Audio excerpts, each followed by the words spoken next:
अब अहिले चाहिँ हामीले आरटीके मोडमा काम गरिरहेका छौँ। आरटीके मोडमा लगाएका छौँ। यसले दुई किसिमले काम गर्छ, आरटीके र डिजिपिएस। डिजिपिएस डिफरेन्शियल डाटाको लागि चाहिँ हामीले लङ टाइम अब्जर्भेसन गर्नुपर्ने हुन्छ। लामो समयसम्म अब्जर्भेसन गर्दाखेरि यसले डाटा क्युमुलेट गर्छ। स्याटेलाइटबाट यहाँसम्मको फ्रिक्वेन्सी क्यालकुलेसन गर्छ। त्यो फ्रिक्वेन्सीको आधारमा प्रत्येक स्याटेलाइटबाट आफ्नो डिस्टेन्स क्यालकुलेसन गरेर अनि स्याटेलाइटै पछिको डिस्टेन्सको आधारमा चाहिँ इन्टरसेक्ट गरेर यहाँको पोजिसन निकाल्छ। अनि यो पोजिसन निकालिसके पछाडि यसले रोभरको लागि डाटा ट्रान्सफर गर्छ। आरटीके मोडमा भयो भने,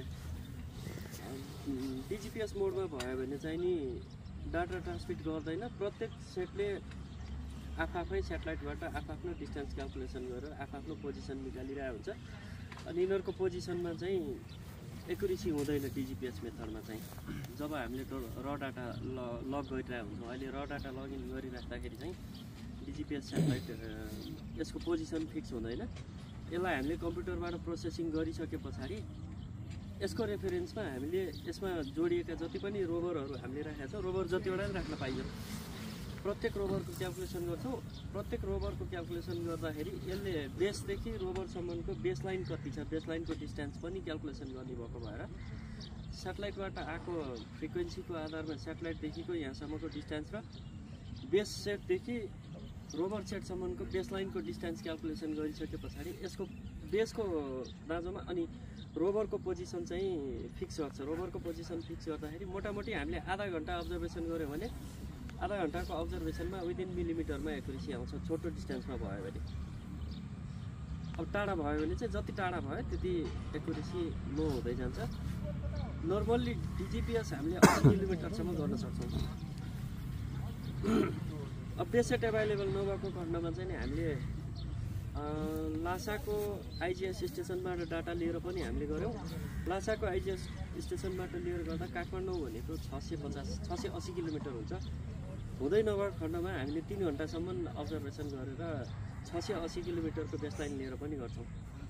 अब लासा बन्द भयो। लासा बन्द भइसकेपछि केही समयलाई लखनऊमा स्टेसन थियो। लखनऊबाट गर्दाखेरि लखनऊ 800 किलोमिटर थियो, त्यो पनि गरियो। अब अहिले बेङ्गलोरमा छ। बेङ्गलोरको आइजिएस स्टेसनबाट लिएर गर्दा 1400 किलोमिटर पर्छ। हुँदै नहुँदाखेरि हामी त्यसरी पनि गर्न सक्छौँ। तर अब बेस स्टेसन नन छ, हामीलाई यहाँको XYZ थाहा छ भने चाहिँ हामीले टाढाको डाटा लिइराख्ने भन्दा यसैबाट गर्न सक्छौँ। अनि यसले काम गर्ने भने चाहिँ अब त्यही स्याटेलाइटदेखि यहाँसम्मको प्रत्येक स्याटेलाइटहरूदेखि यहाँसम्मको फ्रिक्वेन्सी स्याटेलाइटबाट जेनेरेट भइराखेको रेडियो फ्रिक्वेन्सीको आधारमा चाहिँ आफ्नो पोजिसन क्यालकुलेसन गर्छ। स्याटेलाइटहरू नर्मल्ली डिजिपिएसको लागि पनि आरटीके जिपिएसको लागि पनि हामीलाई युएस नेभिगेसनले राखेको 32वटा स्याटेलाइट छन्। त्यो 32वटा मध्ये कम्तीमा 5वटा स्याटेलाइट हामीलाई हुनैपर्छ। त्यसबाहेक युरोपियन युनियनको ग्लोनास, रसियाको ग्यालिलियो, चाइनाको बेडु अनि इन्डियाको पनि के छ अहिले थुप्रैवटा स्याटेलाइट छ, नाम मलाई आएन। इन्डियाको स्याटेलाइटहरू चाहिँ नि एकुरेसी हाई गर्नको लागि युज गर्छ। त्यसबाट पोजिसन चाहिँ आउँदैन यिनीहरूमा। पोजिसन एक्ज्याक्ट पोजिसन निकाल्न चाहिँ युएस नेभीको नेभिगेसनवाला स्याटेलाइट नै चाहिन्छ। 32वटा मध्ये हेल्दी कन्डिसनमा अहिले 30वटा छ, एउटा अनहेल्दी छ, एउटा चाहिँ ड्यामेज भयो। 30वटा स्याटेलाइटमध्ये हामीलाई यहाँ नेपालमा नर्मल्ली हामीले काम गर्नलाई 8वटा भन्दा माथि चाहिँ एभाइलेबल हुन्छ नर्मल ठाउँमा, सामान्य ठाउँमा। पहाडतिर गयो भनेदेखि पाइँदैन। पहाडतिर जाँदा चाहिँ कहिलेकाहीँ 4वटा मात्रै आएर पनि काम गर्नुपर्ने हुन्छ। अब यसले काम गर्ने भनेको चाहिँ डिजिपिएस मेथड मैले भनिहालेँ। आरटीके मेथडमा चाहिँ यसभित्र भएको मोडेम रेडियो हुन्छ। त्यो रेडियोले आफूले रिसिभ गरेको डाटालाई यहाँ क्यालकुलेसन गरेर त्यो अनुसार बेस स्टेसन यहाँ छु भनेर उसले चाहिँ जानकारी दिइराख्छ। रोभरले हाम्रो मोबाइल कनेक्सन भए जस्तै गरेर रोभरले बेससँग कनेक्सन गरेर आफ्नो पोजिसन कहाँ छ भनेर बेसको करेक्सनमा चाहिँ नि उसले पोजिसन देखाउँछ। अब आरटीके मेथडमा चाहिँ हामीले टिएसले डिटेल सर्वे गरेको जस्तै गरेर तुरुन्तै अहिले नै डाटा लिन सक्छौँ। विदिन 5 सेकेन्डमा हामीले डाटा लिन सक्छौँ। नजिकै हामीले डिटेल सर्वे गर्दाखेरि त रोकिनु पर्दैन। टिएसमा भन्दा छिटो काम हुन्छ यसमा। सर्भर आफै दौडिने भएको कारणले गर्दाखेरि डाटा पनि एक्ज्याक्ट आउँछ, फाल्नुपर्ने डाटा आउँदैन। त्यसले गर्दाखेरि टिएसको भन्दा राम्रोसँग र सजिलोसँग अनि म्यानमेड एरर नहुने कारणले गर्दाखेरि टिएसको दाँजोमा यसमा एक्युरेसी पनि हाई हुन्छ। आरटिके मेथड र डिजिपिएस मेथड दुईटा त्यो भयो।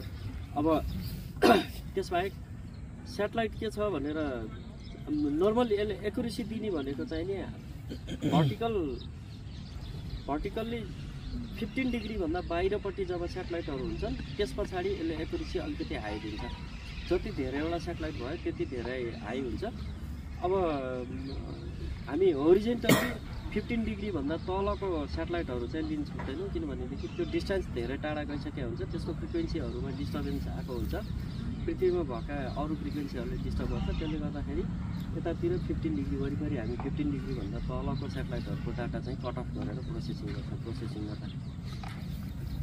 अब अहिले यसमा हामीले आरटिके मेथडमा कनेक्सन गरिरहेका छौँ। हाम्रो रोभर त्यहाँ छ, यो बेसले रिसिभ गरेको डाटाको आधारमा उसले त्यहाँ डाटा पठाइराखेको छ। त्यो अनुसारले चाहिँ नि हाम्रो आरटिके मेथडमा अहिले यहाँको पोजिसन हामीले यहाँ देख्न सक्छौँ।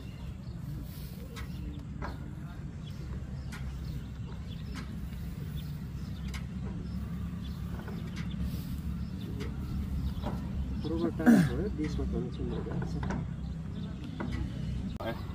यो स्याटेलाइटको नाम यहाँ छ। अब नामको आधारमा यो कलरफुल भएको भए चिन्न सजिलो हुन्थ्यो। स्याटेलाइटहरू चिन्न सक्दैन, तैपनि यो अब G2 भन्ने स्याटेलाइट मानौँ अहिले। G2 भन्ने स्याटेलाइटको पोजिसन चाहिँ नि 25 मिनट हामीले रिडिङ गर्दाखेरि यसको पोजिसन यताबाट यसरी हरेक स्याटेलाइटहरूको मुभमेन्ट चाहिँ 15 डिग्रीभन्दा उतापट्टिको यसरी देखाउँछ। अब यसमा चाहिँ हामीले यसलाई हामी 0 डिग्री मान्यौँ, यसलाई 0 डिग्री मान्दाखेरि यो 90 डिग्री भयो। 90 डिग्री भन्दा 80 डिग्री भनेको 10 डिग्री एङ्गललाई कट अफ गरेर चाहिँ योभन्दा बाहिरको डाटा हुँदैन अहिले। अनि यो चाहिँ अब जति बाहिर गयो त्यति यसको एक्युरेसी चाहिँ त्यति हाई हुन्छ। स्याटेलाइटको पोजिसन यहाँ बाहिर भएको कारणले गर्दाखेरि एक्युरेसी हाई भएको त्यो त्यसमा रिपोर्टमा देख्न सकिन्छ।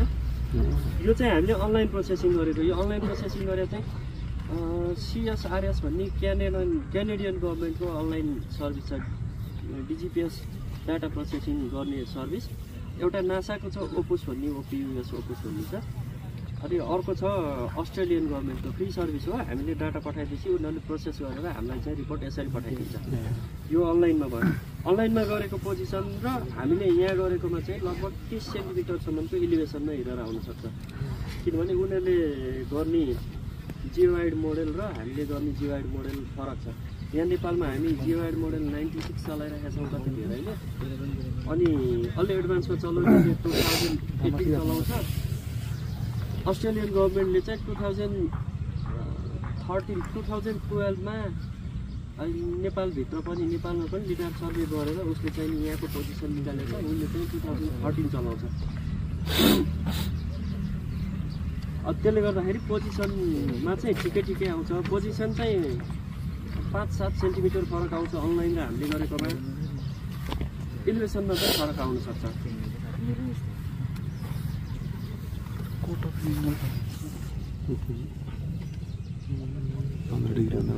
अनि अब यसले डाटा रिसिभ गर्दाखेरि चाहिँ नर्मल्ली जियोडेटिक कोअर्डिनेट दिन्छ हामीलाई। जियोडेटिक कोअर्डिनेटलाई हामीले युटिएममा प्यारामिटर लगाएर युटिएममा पनि कन्भर्ट गर्न सक्छौँ। अनि हाम्रो यहाँको एमयुटिएममा नेपाल गभर्मेन्टले बनाएको कोअर्डिनेट प्यारामिटरमा लगाएर हामीले एमयुटिएममा पनि कन्भर्ट गर्न सक्छौँ। हामीलाई कोअर्डिनेट केमा चाहिन्छ हामीले त्यसमा कन्भर्ट गरेर लिने हो। त्यो भएर कुनै ठाउँमा चाहिँ नि कोअर्डिनेट कन्भर्ट गरेको कोअर्डिनेट र टिएसले परेको कोअर्डिनेट थोरै केही फरक आउन सक्छ। त्यो फरक चाहिँ किन आउँछ भनेदेखि नर्मल्ली हामीले जियोडेटिक कोअर्डिनेटलाई कन्भर्ट गऱ्यौँ भनेदेखि त 14 मिटर जस्तो नेपाल अधिराज्यभरि नै 14 मिटर जस्तो फरक आउँछ। हामीले रेफरेन्स गभर्मेन्टको पोइन्टको रेफरेन्स नलिकन गर्ने हो भने त्यति चाहिँ फरकै हुन्छ। हामीले जुनसुकै ठाउँमा गएर सर्च 14 मिटर जस्तो फरक आउँछ। अनि गभर्मेन्टको पोइन्टको कुनै कन्ट्रोल पोइन्टको रेफरेन्समा गर्ने हो भने चाहिँ त्यो चाहिँ कतै चाहिँ नि फरक आउन सक्छ अलिकति। यो कन्भर्सन गरेको कोअर्डिनेट भएको कारणले गर्दाखेरि यसमा फरक आउँछ। टिएसले चाहिँ नाप्ने भयो